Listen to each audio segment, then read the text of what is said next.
Hey everyone, welcome back to Wayne's Garage. Just thought I'd do a quick little video on, some of the hammers and the dollies that I've been using for the last basically year to 2 years, teaching myself how to metal shape. And one of the tools I've got here is one that I've actually made to do one of my body panels that I sell. So I will just go along and I'll show you what I've got. And yeah, it's nothing fancy, um, but yeah, it might give you guys a bit of an idea and things that you can use and things that you can't use and stuff like that. So anyway, here we go.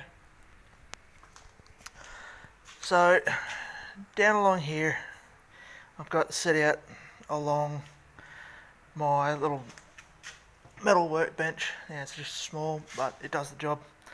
A few hammers. The only slapping spoon I've got, it's just a cheap one, and that eventually I will be using some leaf springs that I've got. Once I've built the car and I've got the spare ones, I'll be making some slapping spoons out of some leaf springs to show you. But anyway, now I used to work at one of the farms here in the Bundaberg region. So when we went through and we'd done I think it was the bucket of the backhoe. I think it was. Can't remember. Took one of the little fingers. As you can see, it was all worn. So what I've done to help shape some of my panels is I've gone along and I've welded a bit of tubing along the top. Every now and again, I also use the tip and the sides for stuff. The only real brand name hammer I've got is that one, which is Spear and Jackson hickory handle and that sort of stuff. Not the best quality hammer. I need to re-clean everything back up again and that. Just some of the dollies that I've got. These are cheap ones. Like most of them, I've picked up. Except that hammer I bought from Autobarn. That one there was from super cheap, just so I had a little ballpoint hammer. SCA brand it is, so it's only a little 8 ouncer, but it does the trick. Also, a couple of old cold chisels. This one here was actually given to me in a bunch of metalworking tools, because the gentleman that I got the metal workbench from used to be a boiler maker, so he was retired. I actually bought that. Let's see. I'll just see if I can zoom in. That toolbox right there I bought from him, and then when he found out what I was doing, he gave me a call back and said to come back and pick the workbench up and the tools, and yeah, so that helped out a great deal, a lot. Also another old chisel I got about a year or two ago. Now I've shaped that there to help me shape out this panel bit just here. So that there, when it's up the other way, like when it's that way, it helps me shape the body crease in along there, and then it also helps me go in and define out that little shape just there, a little bit there, and that. So that's that one. That's one of the rear dog legs for the HR that I do, and the HDs. This tool over here, now I made that out of 3 to 4 plates of steel that was probably, I don't know, about yay thick.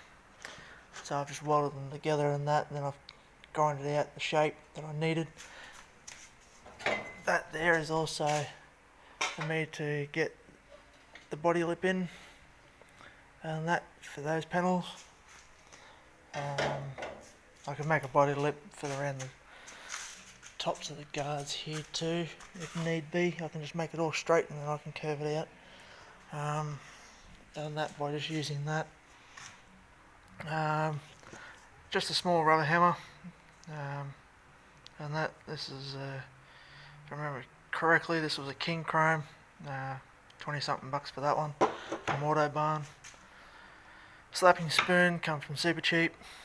And that, now if you're going to shape your panels, the one tool that I tend to use a lot, this here is basically, it's a panel gauge contour, allows you to go along. I'll give you a bit of an example. Go along on your panel, and if you're wanting to get that curve in there, and that you would put that in there like that, and then that gets the curve that you're needing to get that shape there. And that, I need to get a couple more of them, so if any of the tool sponsors out there are looking, I need a couple of big ones and that, so I can do bigger panels.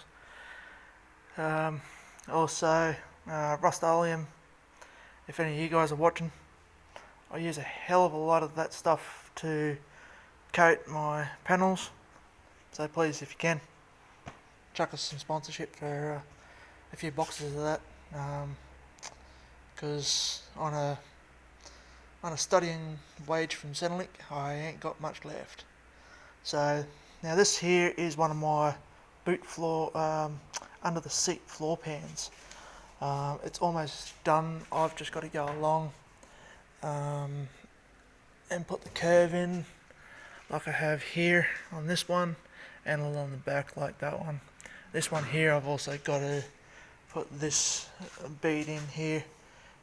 This one I actually think it might needs to go a little bit deeper. And that, so that's just a few of the tools. This one here is actually, I've actually moved this around because these bits in here were in here, and that along the top here, because this was used to use for making leather shoes and all that sort of stuff, which I've done once upon a time. Well, I done thongs and sandals, so I've kept that because I also use that there to do a bit of shaping on. Same with that bit. My little press that I picked up for I think 60 bucks, King Chrome, pipe bender, and that is just some of the tools. And that I'll go through and I'll show you some of the workshop later on another video, and yeah, we'll go over some of the other tools. Like I've got the English wheel there, my shrinker stretcher, my bead roller, my pipe anvil that I made just recently to help out getting those curves there in. So yeah, so probably on the next video we'll go through and we'll have a look at that lot. I'll try and tidy up the workshop a little bit more and show you around, and yeah, I'll do another shop tour per se. But yeah, if any of you guys are looking for the HR HD panels, just jump over onto the Facebook page, email us there, because I'm doing still taking orders for the boot floor. We're up to five or four, I think 4 so far, boot floor pre-orders, and that we're doing this floor pan here. I'll just move that template out the road. So this floor pan here comes up to, let's see,